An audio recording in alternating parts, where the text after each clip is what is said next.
এবং একটি নবজাতক তিমি জন্মের 3 মাস পর্যন্ত প্রতিদিন প্রায় 500 লিটারেরও বেশি দুধ পান করে থাকে।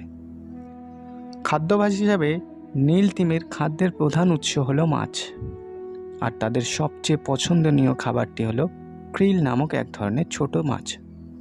বিশাল আকারের এই নীল তিমি যখন মুখ হা করে এগোতে থাকে তখন তার মুখের ভিতরে আটকে পড়ে লক্ষ লক্ষ ক্রিল, আর এইভাবে মুখ হাঁ করে সাঁতার কাটতে কাটতে খাদ্য সংগ্রহ করে এই প্রাণীটি। আর একটি আশ্চর্যজনক ঘটনা হলো একদিনে প্রায় 40 মিলিয়নেরও বেশি ক্রিল মাছ আহার করে থাকে একটি করে তিমি, যা দিয়ে অনায়াসে 3000-এর মতো মানুষের খাবারের ব্যবস্থা করা সম্ভব। নীল তিমি পুরোপুরি কখনোই ঘুমায় না। তাদের মস্তিষ্কের একদিকের অংশ ঘুমানোর পরেও সজাগ থাকে। তার কারণ হলো যদি তিমি পুরোপুরি ঘুমিয়ে পড়ে আর অক্সিজেন নেওয়ার জন্য সময়